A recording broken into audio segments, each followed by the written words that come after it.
જીવનની અંદર ગમે જેવા વિપરીત સંજોગો હોય કે શારીરિક નાજુક વિષમતાઓની વચ્ચે પણ સત્પુરુષો ક્યારેય આ એકાદશીનું જે વ્રત એના પાલનમાંથી એ ક્યારેય ડગ્યા નથી. તો સત્પુરુષોના જીવનમાંથી આપણને પણ અનેકાનેક પ્રેરણાઓ મળે છે એમના પ્રસંગોના મનન દ્વારા. આજે આપણે પરમ પૂજ્ય પ્રમુખ સ્વામી મહારાજ અને પરમ પૂજ્ય મહંત સ્વામી મહારાજના કેટલાક જીવન પ્રસંગોનો આસ્વાદ માણીશું. એના દ્વારા આપણે પણ આ વ્રતની દ્રઢતા આપણા જીવનની અંદર વિશેષ થાય એના માટે પ્રયત્ન કરીશું. 1973ની સાલની અંદર પ્રમુખ સ્વામી મહારાજની 53મી જન્મ જયંતિ અમદાવાદમાં ઉજવવામાં આવેલી. ત્યારબાદ પ્રમુખ સ્વામી મહારાજ વાસદ પધારેલા અને વાસદની અંદર માગસર સુદ એકાદશીનો દિવસ હતો અને એ વખતે ભયંકર ઠંડી પણ હતી અને પ્રમુખ સ્વામી મહારાજે નિર્જળ ઉપવાસ કરવાનું નિર્ધારેલું અને એ દિવસે સ્વામીશ્રીના શરીરની અંદર થોડી કસર પણ હતી અને આવા સમયની અંદર પણ પ્રમુખ સ્વામી મહારાજે આ ઉપવાસ એકદમ સારધાર પાર પાડ્યો અને સ્વામીશ્રીએ એ ઉપવાસના દિવસે પણ પોતાનું જે રૂટીન કાર્ય એ પણ ચાલુ રાખ્યું. એ દિવસે 122 જેટલી પધરામણીઓ પ્રમુખ સ્વામી મહારાજે પૂર્ણ કરી અને પધરામણીઓ પૂર્ણ કર્યા બાદ સ્વામી શ્રી ચીમનભાઈના ઘરે ભરતકુંજની અંદર પધારેલા. ત્યાં આગળ આવીને પણ સ્વામીશ્રીએ પત્રલેખન વગેરે સેવાઓ ચાલુ રાખી. લગભગ કલાક જેટલું સ્વામીશ્રીએ પત્ર વાંચન કર્યું. પૂજ્ય ડૉક્ટર સ્વામીને ખ્યાલ આવ્યો હતો કે પ્રમુખ સ્વામી મહારાજના શરીરની અંદર થોડી કસર છે એટલે એમણે પ્રમુખ સ્વામી મહારાજનું શરીર તપાસ્યું તો ખબર પડી કે શરીરની અંદર 102 ડિગ્રી જેટલો તાવ હતો. તો આવા કઠિન સમયની અંદર પણ સ્વામીશ્રી પોતાની સેવા ચાલુ રાખી. થોડુંક સ્વામીશ્રીને થોડું સારું લાગ્યું એટલે સ્વામીશ્રીએ ફરીથી એમની વિચરણ યાત્રા આરંભી.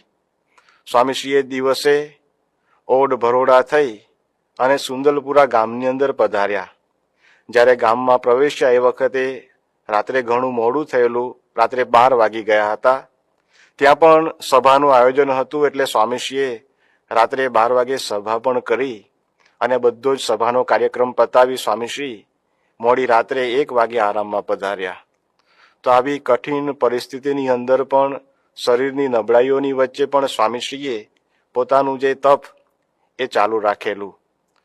બીજો એક પ્રસંગ છે. સ્વામીશ્રી 1 જુલાઈ 1982ની અંદર સ્વામીશ્રી ત્યાં સારંગપુરની અંદર હતા અને એ દિવસે નિયમની એકાદશી આવી. એ દિવસે સ્વામીશ્રીએ પોતાનું નિત્યક્રમ, પૂજા, દર્શન, આરતી વગેરે બધું પતાવી અને પોતાના ઉતારાની અંદર ત્યાં બિરાજ્યા. એ વખતે સંતોએ પરમ પૂજ્ય પ્રમુખ સ્વામી મહારાજને ફરાળ કરવા માટે આગ્રહ કર્યો. સ્વામીશ્રીએ સ્પષ્ટ ના પાડી અને સ્વામીશ્રીએ વિનંતી કરી કે આજે મારે ઉપવાસ કરવો છે તો મને ઉપવાસ કરવા દો. અને એ વખતે અલ્પાહાર માટે જે સંતોએ આસન વગેરે પાથર્યું હતું એ પણ સ્વામીશ્રીએ કહ્યું કે આસન લઈ લો. સંતોએ જોયું કે સ્વામીશ્રી પોતે ખૂબ જ મક્કમ છે એટલે એમણે સારંગપુરની અંદર આપણા વરિષ્ઠ સદગુરુ સંત પૂજ્ય સંત સ્વામી રહેતા હતા એમનો સહારો લીધો.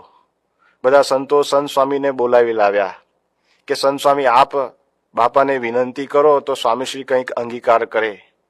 સંત સ્વામી આવ્યા અને પ્રમુખ સ્વામી મહારાજને વિનંતી કરી કે સ્વામી આપ કંઈક અંગીકાર કરો. તો સંત સ્વામીનું વચન માની અને પ્રમુખ સ્વામી મહારાજે માત્ર થોડો ઉકાળો ગ્રહણ કર્યો. પણ એ દિવસે સ્વામીશ્રીએ પોતાની સેવા પ્રવૃત્તિઓ ચાલુ જ રાખી. બપોરનો આરામ પણ ન કર્યો. બપોરે 2:30 વાગ્યા સુધી ખાનગી ચાલુ રાખી. સ્વામીશ્રીએ સંતોને એ વખતે કહેલું કે મારો દેહ નહીં પડી જાય અને આ બધા હરિભક્તો હર્ષદભાઈ, ભાઈ કાકા, ઈશ્વરભાઈ આ બધા 75 વર્ષની ઉંમરના છે. તેઓ પણ આજે ઉપવાસ કરે છે તો હું તો 62 વર્ષનો જ છું તો મને કંઈ થવાનું નથી. તો આ રીતે પ્રમુખ સ્વામી મહારાજે સંતોને આ વાત કરેલી. તો એમના જીવનની અંદર એકાદશીની આ જે દ્રઢતા અને એનો મહિમા એ પણ આપણને દેખાય છે. આવી જ રીતે મહંત સ્વામી મહારાજના જીવનમાં પણ એકાદશીના વ્રતના પાલનનું અતિશય આગ્રહ અને એવી રુચિ અને દ્રઢતા દેખાય છે. મહંત સ્વામી મહારાજ 2 ઓક્ટોબર 2017ના રોજ લંડનની અંદર બિરાજમાન હતા અને એ વખતે અલ્પાહાર ગ્રહણ કરી રહ્યા હતા. એ વખતે સંતોએ દેશની અંદર પૂજ્ય કોઠારી બાપા અને સાથેના સંતો ઉત્તરાખંડની યાત્રાએ પધારેલા એના સમાચાર આપ્યા. તો આજે પૂજ્ય કોઠારી સ્વામી અને સંતો ત્યાં યમનોત્રીમાં હતા. એટલે આ સમાચાર આપ્યા તે વખતે મહંત સ્વામી મહારાજે પણ પોતાના ઉત્તરાખંડની યાત્રાની સ્મૃતિ ત્યાં આગળ સંતોને કરાવી અને મહંત સ્વામી મહારાજ બોલ્યા કે અમારે જલઝીણી એકાદશીના દિવસે કેદારનાથ જવાનું હતું.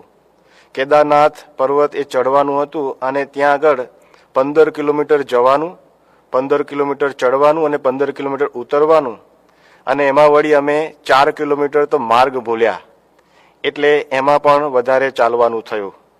અને એ વખતે અમે ફક્ત એક રાજગરાની ચીકી અમે જમ્યા હતા.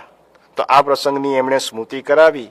એ વખતે એમના સેવક સંત પૂજ્ય મુનિચિંતન સ્વામીએ કહ્યું કે સ્વામી, આપે 38 કિલોમીટર આ રીતે પગે ચાલીને આ કપૂરું ચઢાણ ચડ્યા અને પાછા નીચે ઉતર્યા અને એ પણ ફક્ત એક ચીકી અંગીકાર કરીને, અને એ ચીકી પણ પ્રમુખ સ્વામી મહારાજની આજ્ઞા હતી એટલે જ આપે અંગીકાર કરી હતી. તો આ રીતે સ્વામીશ્રીએ પણ મહંત સ્વામી મહારાજના જીવનમાં પણ આ એકાદશીના વ્રતની દ્રઢતા દેખાય. મહંત સ્વામી મહારાજ જ્યારે આફ્રિકાના વિચરણમાં હતા એ વખતે 1 ઓક્ટોબર 2019ના દિવસે ત્યાં લીમુરુની અંદર, કહેતા કે કેન્યાની અંદર સંત શિબિરનું આયોજન થયેલું હતું. એની અંદર સંતો સાથે ગોષ્ઠી બધી ચાલતી હતી. એમાં પૂજ્ય આત્મતૃપ સ્વામીએ મહંત સ્વામી મહારાજના એક વિશિષ્ટ પ્રસંગની સ્મૃતિ કરાવડાવી કે મહંત સ્વામી મહારાજ 2002ની સાલની અંદર અમેરિકાના વિચરણમાં પધારેલા.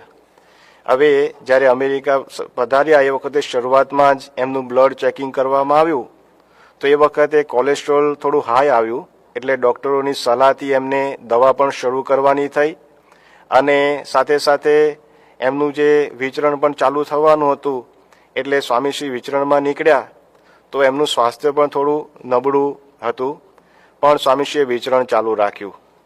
જ્યારે પોતાનું 1 મહિનાનું વિચરણ પતાવી ફરી પાછા ન્યુયોર્ક આવ્યા એ વખતે આ દેવપોઢી એકાદશીનો દિવસ આવ્યો અને એ દરમિયાનમાં બધી શિબિરો પણ બધી ચાલતી હતી અને કથા વાર્તા પણ એમને કરવાની થતી અને શરીરની અંદર થોડી કસર પણ હતી. એટલે બધા સંતો ભક્તોને વિચાર આવ્યો કે સ્વામીશ્રી આજે ઉપવાસ ન કરે અને ફરાળ કંઈક અંગીકાર કરે તો સારું. એટલા માટે ત્યાં આગળ પરેશભાઈ ત્રિવેદી નામના હરિભક્ત હતા, એમણે પ્રમુખ સ્વામી મહારાજને ફોન જોડ્યો. પ્રમુખ સ્વામી મહારાજ એ વખતે સાંકરીની અંદર હતા. સાંકરીની અંદર દિવ્ય સન્નિધિ પર્વ ચાલી રહ્યું હતું. પરેશભાઈએ પ્રમુખ સ્વામી મહારાજને મહંત સ્વામી મહારાજના વિચરણની વાત કરી અને કહ્યું કે અત્યારે મહંત સ્વામી મહારાજ આ મોટી ઉંમરે અહીંયા આગળ ઉપવાસ કરી રહ્યા છે, એમનું વિચરણ પણ ચાલુ છે, વળી એમની દવા પણ ચાલુ છે અને થોડે શરીરે કસર પણ છે, તો આપ આજ્ઞા કરો તો એ કંઈક ફરાળ કરે. એ વખતે પ્રમુખ સ્વામી મહારાજે પૂછ્યું કે મહંત સ્વામી ક્યાં છે? તો મહંત સ્વામી મહારાજ બાજુની રૂમમાં હતા એટલે એમને બોલાવવામાં આવ્યા અને મહંત સ્વામી મહારાજ આવ્યા એટલે સીધો પ્રમુખ સ્વામી મહારાજનો ફોન એમના હાથમાં આપવામાં આવ્યો. એમને કોઈ વાતનું અનુસંધાન હતું નહીં. સીધો સ્વામીશ્રીનો ફોન એમણે હાથમાં લીધો અને પ્રમુખ સ્વામી મહારાજે એમને જય સ્વામિનારાયણ કહ્યા, એમણે જય સ્વામિનારાયણ કહ્યા અને તરત જ પ્રમુખ સ્વામી મહારાજે વાત કરવાની શરૂ કરી કે આપ અહીંયા અમેરિકાના વિચરણમાં પધાર્યા છો, કથા વાર્તા ચાલે છે, વળી ડૉક્ટરો કહે છે કે આપને શરીરે પણ આ થોડી તકલીફ છે, તો આપ આ બધા ઉપવાસની અંદર આપને જે અનુકૂળ આવે તે અંગીકાર કરજો અને આજના ઉપવાસમાં પણ કંઈક આપ અંગીકાર કરજો. પ્રમુખ સ્વામી મહારાજે આ જ્યારે વાત કરી તો મહંત સ્વામી મહારાજ તો એકદમ દાસ ભાવે અદબ વાળી અને હાથ જોડીને આ એકદમ સાંભળતા રહ્યા, હાજી હાજી કરી અને આ સ્વામીશ્રીનો ફોન એમણે લીધો અને જેવો ફોન પૂરો થયો એટલે રૂમની અંદર કંઈક વાતાવરણ જુદું હતું. આમ તો મહંત સ્વામી મહારાજ ક્યારેય પણ આવી રીતે ગુસ્સો કરતા નથી.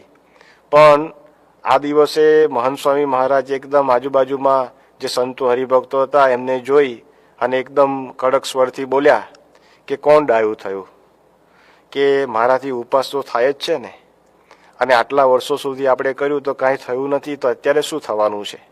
એમ કરીને સ્વામીશ્રીએ નારાજગી વ્યક્ત કરી. પણ એ વખતે આગ્રહથી અને સ્વામીશ્રીની આજ્ઞાથી માત્ર પ્રવાહી થોડું એમણે અંગીકાર કર્યું. પણ પછી સેવક સંતોને કહી દીધું કે હવે આખો દિવસ કંઈ લાવતા નહીં. અને આ રીતે પછી સ્વામીશ્રી આખો દિવસ એકદમ આ ઉપવાસ કર્યો અને કશું અંગીકાર ન કર્યું. તો મહંત સ્વામી મહારાજના જીવનની અંદર આ ઉપવાસની, એકાદશીના ઉપવાસની દ્રઢતા આપણને દેખાય. આજે આ સત્પુરુષોના જીવનમાંથી પ્રેરણા પામી અને આજે સંતો અને ભક્તો પણ એમના જીવનની અંદર પણ આ વ્રતની દ્રઢતા આપણને દેખાય છે. વિપરીત સંજોગોની અંદર પણ આ સંતો ભક્તો આ તપ મહિમાથી, આદરથી અને દ્રઢતાથી આ રીતે કરતા હોય છે. તો એવા પણ કેટલાક પ્રસંગો જોઈએ કે શરૂઆતના વર્ષોની અંદર ડૉક્ટર કેસી પટેલ અહીંયા અમેરિકાની અંદર હતા અને એમની સાથે ડૉક્ટર અશ્વિનભાઈ. તો આ બંને એક વખતે ત્યાં આગળ ડૉક્ટરોની એક મેડિકલ કોન્ફરન્સની અંદર ગયેલા અને એ વખતે ત્યાં તો બપોરે ભોજન સમારંભ પણ હતો. તો જમવાનો સમય થયો. હવે ભોજન સમારંભની અંદર શાકાહારી ભોજનની વ્યવસ્થા તો હતી જ, તેમ છતાં ડૉક્ટર કેસી પટેલ અને ડૉક્ટર અશ્વિનભાઈ આમ ત્યાં આગળ દૂર બેસી અને ગોષ્ઠી કરતા હતા. તો આ કોન્ફરન્સના જે વ્યવસ્થાપક કોઈ કાર્યકર હતા એમણે જોયું કે આ બે હરિભક્તો કંઈ જમતા નથી. તો ત્યાં નજીક આવીને પૂછ્યું કે તમારે એ ભોજન નથી કરવું? એ વખતે આ બંને હરિભક્તોએ કહ્યું કે આજે અમારે એકાદશીનો ઉપવાસ છે એટલે અમે આજે ભોજન બંધ રાખ્યું છે. તો અમેરિકા જેવા દેશમાં રહીને પણ આ બધા હરિભક્તોના જીવનની અંદર એકાદશીના વ્રત પાલનની જે દ્રઢતા એ આવી, તો એના મૂળની અંદર આ સત્પુરુષનું જીવન છે. સત્પુરુષ વર્ત્યા તો બધાને પ્રેરણા મળી. તો આવી જ રીતે એક વખતે 2006ની સાલની અંદર હ્યુસ્ટનની અંદર મંદિરની બહાર એક અન્ય જગ્યાએ ત્યાં આગળ વૈદિક કોન્ફરન્સનું આયોજન કરવામાં આવ્યું હતું અને દેશમાંથી પણ અને અહીંયાથી પણ બધા વિદ્વાનો ત્યાં એકત્રિત થયેલા હતા. હવે ત્યાંના આયોજનકર્તાઓએ મંદિરના હરિભક્તો અને કાર્યકરોને પણ નિમંત્રણ આપેલું અને વળી સાથે સાથે મંદિરના સપોર્ટની પણ અપેક્ષા રાખેલી. તો મંદિરમાંથી બધી વ્યવસ્થા એ પૂરી પાડવામાં આવેલી અને મંદિર તરફથી અને સંસ્થા તરફથી જનકભાઈ દવેને ત્યાં આગળ કોન્ફરન્સમાં મોકલવામાં આવેલા. એ વખતે મંદિરના કિશોરો આ બધા મહેમાનોને જમાડવાની વ્યવસ્થામાં હતા. હવે એ દિવસે ખૂબ ગરમી પણ હતી અને એકાદશીનો દિવસ હતો. પ્રમુખ સ્વામી મહારાજની આજ્ઞાથી આ કોન્ફરન્સમાં જે બધા મહેમાનો આવ્યા હતા એમને જમવા માટે રેગ્યુલર ભોજન બનાવવામાં આવેલું અને જ્યારે બધું તૈયાર થયું એટલે કિશોરો બધા ત્યાં આગળ એમને જમાડવા માટે ગયેલા. જ્યારે આ બધું જમાડવાનું સેવા પૂરી થઈ તો બધા જે વિદ્વાનો હતા, પંડિતો હતા, એમણે આ બધા કિશોરોને જોઈને પૂછ્યું કે તમે બધા ક્યારે જમશો? એ વખતે બધા કિશોરોએ નમ્રતાપૂર્વક કહ્યું કે આજે તો એકાદશીનો અમારે નિર્જળ ઉપવાસ છે એટલે અમે આજે નહીં જમીએ પણ આવતીકાલે પારણા કરીશું. જ્યારે આ વાત સાંભળી ત્યારે બધા વિદ્વાનો એકદમ આશ્ચર્યચકિત થઈ ગયા કે અમે બધા વૈદિક કોન્ફરન્સ માટે અહીંયા આગળ સુધી આવ્યા છીએ અને આજના દિવસે અમે અન્ન ખાઈએ છીએ અને આપ બધા અમેરિકાની ધરતી ઉપર જન્મ લઈને પણ અહીંયા આગળ મોટા થઈને પણ આવા એકાદશીના દિવસે નિર્જળ ઉપવાસ કરો છો. તો ખરેખર અમને ખૂબ આશ્ચર્ય થાય છે. બધાને ખૂબ ભાવ થયો. પ્રમુખ સ્વામી મહારાજનો પણ મહિમા આ બધા વિદ્વાનોને ખૂબ સમજાયો. મહંત સ્વામી મહારાજે આ એકાદશીનું વ્રત કેવી રીતે કરવું એનું પ્રેક્ટિકલ માર્ગદર્શન અને એની રીત પણ આપણને સત્સંગ દીક્ષા ગ્રંથની અંદર બતાવેલી છે. સત્સંગ દીક્ષા ગ્રંથની અંદર શ્લોક નંબર 255ની અંદર મહંત સ્વામી મહારાજ લખે છે કે સંયમ, ઉપવાસ ઇત્યાદિ જે તપનું આચરણ કરવું તે તો કેવળ ભગવાનને રાજી કરવા તથા ભક્તિ માટે જ કરવું. તો અહીંયા આગળ ભગવાનની ભક્તિ અને ભગવાનની પ્રસન્નતા એ જ મુખ્ય હેતુ રાખી અને આ એકાદશી આદિ વ્રત કરવાની જે વાત મહંત સ્વામી મહારાજે આપણને બતાવી છે. વળી 256મા શ્લોકની અંદર મહંત સ્વામી મહારાજ લખે છે કે એકાદશીનું વ્રત સદાય પરમ આદર થકી કરવું, તે દિવસે નિષિદ્ધ વસ્તુ ક્યારેય ન જમવી. તો આ એકાદશીનું વ્રત જ્યારે જ્યારે આવે એ વખતે આદરથી મહિમાથી કરવું અને નિષિદ્ધ કહેતા કે જે આપણાથી ન ખાઈ શકાય, જેનાથી આપણા નિયમનો ભંગ થાય એવી વસ્તુઓ ક્યારેય ન ખાવી. તો આ રીતે યથાર્થ રીતે એકાદશીનું વ્રત પાળવું એવી વાત પણ મહંત સ્વામી મહારાજ આ ગ્રંથની અંદર સમજાવે છે. 257મા શ્લોકની અંદર મહંત સ્વામી મહારાજ કહે છે કે ઉપાસને વિશે દિવસની નિદ્રાનો પ્રયત્નપૂર્વક ત્યાગ કરવો. દિવસે લીધેલી નિદ્રાથી ઉપવાસ રૂપી તપ નાશ પામે છે. તો સ્વામીશ્રી એ પણ આપણને જણાવે છે કે ઉપવાસ કરીએ ત્યારે દિવસની નિદ્રાનો ત્યાગ કરવો.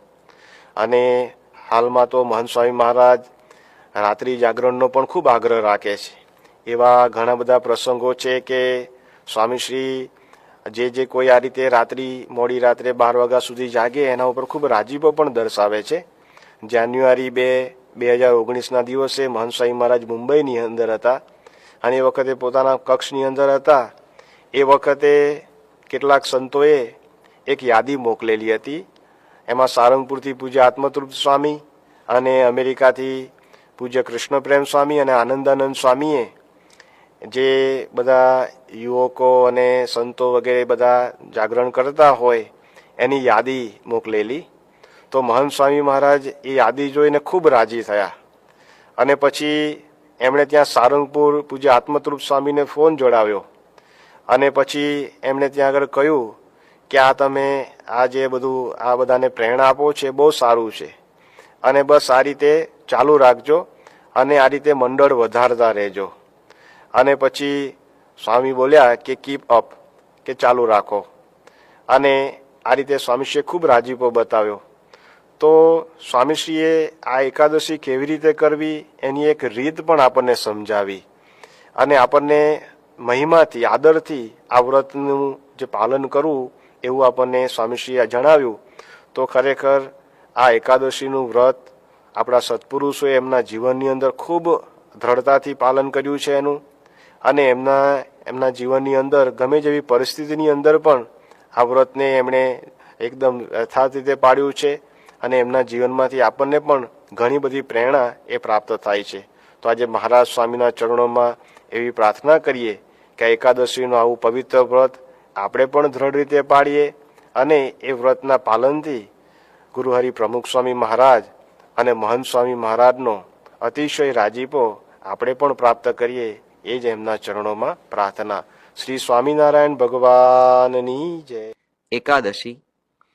શ્રીજી મહારાજ વચનામૃત ગઢડા મધ્ય 8માં એકાદશીનો શાસ્ત્રોક્ત મહિમા જણાવતા કહે છે કે એકાદશીનું વ્રત કરવું તેની તો એમ વિગતિ છે જે પૂર્વે ભગવાન 10 ઇન્દ્રિયો અને 11મું મન તેને અંતર સન્મુખ કરીને પોઢ્યા હતા. તે સમયમાં નાડીજંગનો દીકરો જે મુરદાનવ તે યુદ્ધ કરવા આવ્યો. પછી ભગવાનના એકાદશ ઇન્દ્રિયોના તેજમાંથી એક કન્યા ઉત્પન્ન થઈ.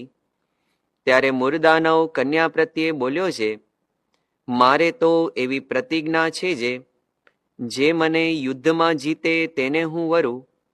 પછી મુરદાનવને અને કન્યાને યુદ્ધ થયું. ત્યારે કન્યાએ મુરદાનવનું મસ્તક ખડગે કરીને કાપી નાખ્યું. પછી ભગવાન પ્રસન્ન થઈને તે કન્યાને કહ્યું છે, તું વર માગ. ત્યારે તે કન્યાએ વર માગ્યો છે, મારા વ્રતને દિવસ કોઈ અન્ન ન ખાય અને હું તમારા એકાદશ ઇન્દ્રિયોના તેજમાંથી પ્રકટ થઈ માટે મારું નામ એકાદશી છે અને હું તપસ્વીની છું માટે મારા વ્રતને દિવસ મન આદિ જે 11 ઇન્દ્રિયો તેનો જે આહાર તે કોઈ કરે નહીં. એવું એકાદશીનું વચન સાંભળીને ભગવાને તે વર આપ્યો. એવી રીતે પુરાણની કથા છે. શ્રીજી મહારાજે આ વચનામૃતની અંદર એકાદશીની પુરાણની કથા એ આપણને વર્ણવી છે. સત્સંગી જીવન ગ્રંથની અંદર પણ એકાદશીનો મહિમા જણાવતા કહે છે કે 1000 અશ્વમેધ યજ્ઞ કરે, 100 રાજસૂય યજ્ઞ કરે, એનું ફળ જે થાય એના કરતા એકાદશીના 16મા ભાગનું ફળ એ વધી જાય છે. બ્રહ્મ સ્વરૂપ યોગીજી મહારાજ પણ આ એકાદશીનો મહિમા જણાવતા અવારનવાર કહેતા કે એક એકાદશીનો ઉપવાસ કરીએ તેનું 1 લાખ વર્ષ સુધી રોજ 60,000 ઋષિઓને જમાડીએ એટલું ફળ એ આપણને થાય છે. યોગી બાપા તો ઉપવાસના 11 ફાયદા પણ જણાવતા. પહેલો, અજીર્ણ મટી જાય. બીજું, શક્તિ સચેતન થાય. ત્રીજું, આત્મબળ વધે. ચોથું, મોટા પુરુષ રાજી થાય. પાંચમું, ભગવાનનો સાક્ષાત્કાર થાય. છઠ્ઠું, તપ જેવું વાલું છે વાલમને. સાતમું, દેહ દમન ને આત્મવિચારથી ઇન્દ્રિયો અંતઃકરણ જીતાય. આઠમું, સ્ફૂર્તિમાં રહેવાય. નવમું, વહેલા ઉઠાય, ઊંઘનો સંકોચ થાય. 10મું, તાવ તરિયો મંદવાળ ન આવે. અને 11મું, શરીરનો પાવર આવે. તો યોગીજી મહારાજ આ 11 ફાયદા ઉપવાસના આપણને એ જણાવતા. પરમ પૂજ્ય મહંત સ્વામી મહારાજ પણ પુરુષોત્તમ બોલ્યા પ્રીતે ગ્રંથના આધારે આ એકાદશીનો અપરંપાર મહિમા ગાતા જણાવે છે કે મેથાણમાં શ્રીહરિએ એકાદશીનું વ્રત કરવા હરિજનોને મીઠા વચને કહ્યું કે એકાદશીનું વ્રત કરવું. બધી એકાદશીને દિવસે ફલાહાર ન કરવો તે ઉત્તમ વ્રત છે. એમાં પણ દેવ પોઢી, દેવ ઉઠી અને જળજીલણી એ 3 એકાદશીએ તો ફલાહાર ન જ કરવો અને આખી રાત્રિ જાગરણ કરવું અને આનંદથી કથા કીર્તન કરવા, જેથી મહાપાતક નાશ પામે છે. કોટી યજ્ઞ જેટલું એક એકાદશીના વ્રતનું ફળ કહ્યું છે. એકાદશીના દિવસે અન્ન ખાય તેને માંસ તુલ્ય કહ્યું છે. વળી ભગવાને કહ્યું છે કે એકાદશીને દિવસે અજાણતા પણ અન્ન ખાય, જે અન્ન ખાય છે તે મને છાતીમાં બાણ મારે છે. એકાદશીને દિવસે કાચા અન્નનો સ્પર્શ પણ ન કરવો. જે રોગે કરીને પરવશ હોય એણે એક વખત ફરાળ ખાવું અને અશક્ત હોય એણે મોટી 3 એકાદશી સિવાય બીજી એકાદશીઓમાં ફલાહાર કરવો. શ્રીજી મહારાજ ધોરાજીની અંદર વિરાજમાન હતા અને ત્યાં પણ મહારાજે એકાદશીનો અપરંપાર મહિમા જણાવેલો કે અમારા ગુરુ રામાનંદ સ્વામી એકાદશી વ્રતને મુખ્યપણે માનતા. ત્યાગીઓની જેમ ગૃહસ્થોએ પણ કંઈક ને કંઈક તપ વ્રત કરવા જોઈએ. એકાદશીને દિવસે અનાજ ખાનારને શાસ્ત્રોમાં મોટું પાપ થવાનું લખ્યું છે. શાસ્ત્રમાં કહેલા સર્વ સાધનમાં અનંત ફળ એકાદશીના વ્રતમાં રહેલા છે. વર્ષની બધી એકાદશીઓ જે કરે તે ભગવાનના ધામમાં જાય છે. કોટી યજ્ઞ કરાવે તથા કરોડો ગાયોનું નિત્ય દાન કરે, નિત્ય 1 ભાર સુવર્ણનું દાન કરે, એના કરતા પણ એકાદશીનું વ્રત અધિક છે. કોટી કલ્પ સુધી તપ્ત કૃચ્છાદિક વ્રત કરે તો પણ તેની બરોબર થાય નહીં.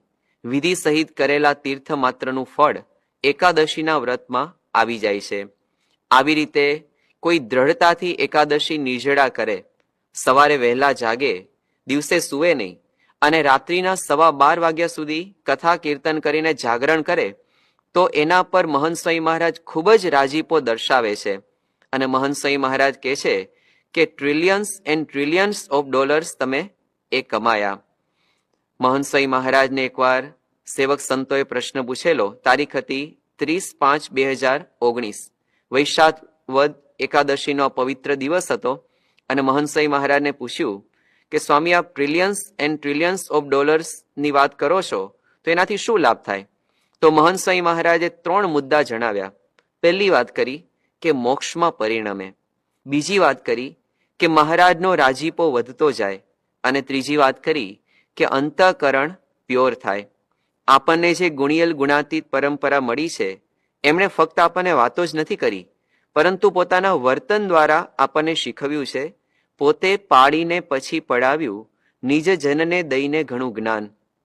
બ્રહ્મ સ્વરૂપ શાસ્ત્રીજી મહારાજ નાના હતા, 6 વર્ષની એમની ઉંમર હતી. ડુંગર ભગત તરીકે એ પોતે કુટુંબમાં લગ્ન પ્રસંગે કરમસદ ગયેલા.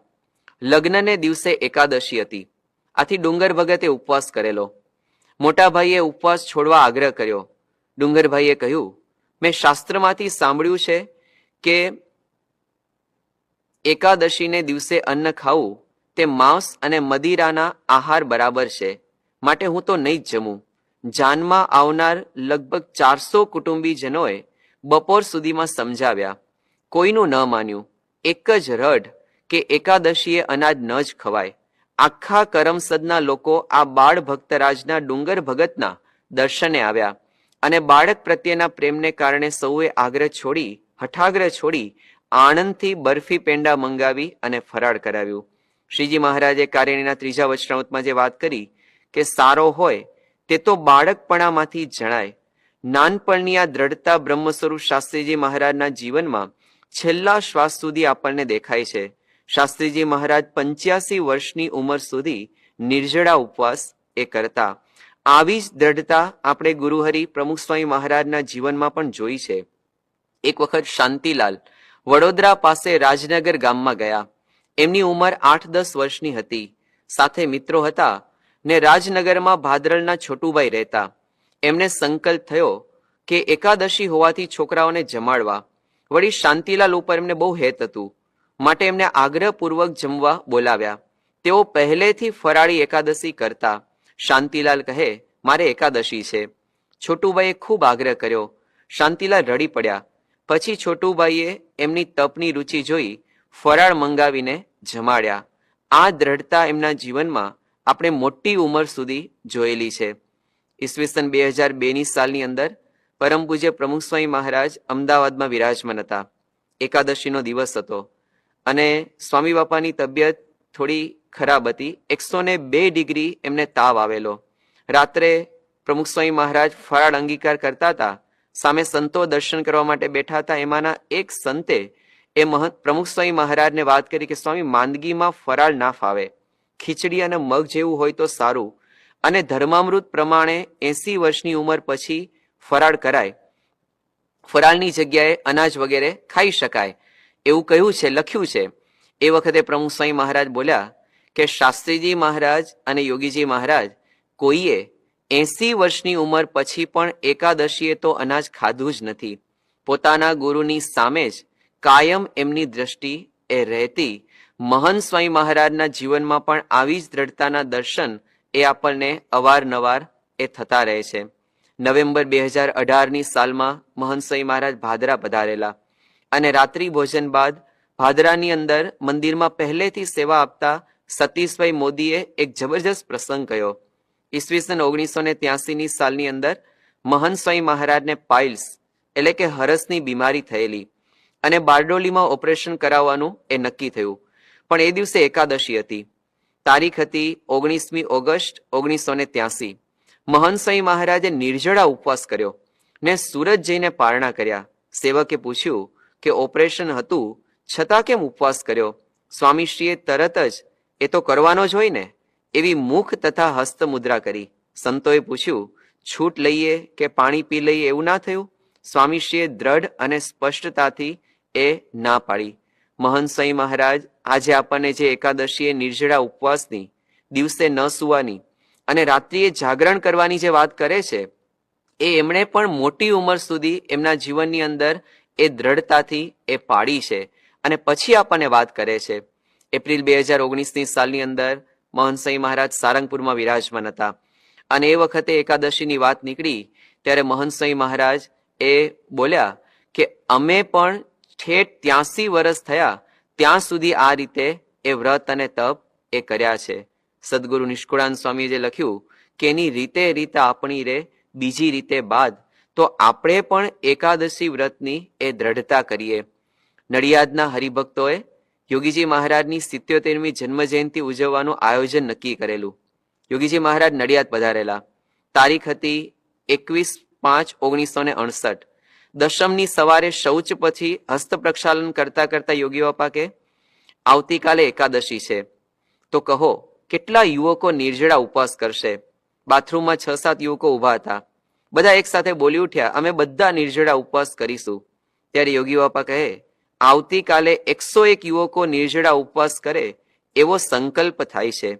યોગી બાપાનો સંકલ્પ જાણીને એક યુવકે ઉત્સાહમાં આવીને કહ્યું, બાપા, સાંજ સુધીમાં આપની પાસે 101 યુવકો જ નહીં, પરંતુ 151 ઉપવાસી યુવકોના નામનું લિસ્ટ કરીને આવીશ. યોગી બાપા અત્યંત પ્રસન્ન થઈ ગયા, કેમ કે યોગી બાપા તો YYUC ચલાવતા, યોગી યુવક ઉપવાસ કોલેજ, અને પેલા યુવકની પીઠ ઉપર 4 ધબ્બા મારતા કે જાઓ લિસ્ટ કરવા માંડો. પછી યોગી બાપાએ દાંતણ હાથમાં લીધું અને ડોલતા ડોલતા કે તમને સૌને આજે જયંતિ ઉજવવાનો આનંદ છે, પણ આજે મને શેનો આનંદ છે એની તમને ખબર છે? સેવક સંતે કહ્યું, ના, આપને શાનો આનંદ છે? યોગી બાપા કે આવતીકાલે એકાદશી છે ને 151 યુવકો નિર્જળા ઉપવાસ કરશે, એનો મને આજે અત્યંત આનંદ છે. એકાદશીનો આનંદ મહિમા શ્રીજી મહારાજે બહુ કહ્યો છે. હું તો એકાદશી આવે પછી બીજી એકાદશી ક્યારે આવે છે એ માટે દિવસ ગણ્યા કરું. આવો ઈશક આજે યુવકોએ વચન અદ્ધર ઝીલી લીધું, એનો આજે આનંદ ઉભરાય છે. એકાદશીનો ઉપવાસ કરે એને મહારાજ સાક્ષાત દર્શન આપે. નિર્જળા એકાદશી કરનાર યુવકો પર યોગીજી માનો કેટલો અને અનહદ રાજીપો છે એ આ પ્રસંગમાં આપણને સ્પષ્ટપણે દેખાય છે. માટે આપણે પણ આવો રાજીપો લેવા એકાદશી નિર્જળા કરીએ. જો તે ન થઈ શકે તો એ દિવસે આપણે સજડા એકાદશી કરીએ, અને કદાચ સજડા પણ શક્ય ના હોય તો ફળાહાર કરીએ. કેમ કે મહારાજે કાર્યનીના 10મા વચનામૃતની અંદર વાત કરી કે તપે કરીને ભગવાનને રાજી કરવા. મહિનામાં 2 વાર એકાદશી આવે છે. આવું તપ કરી ભગવાન અને સંતનો અપાર રાજીપો આપણે એ પ્રાપ્ત કરી શકીએ. એ જ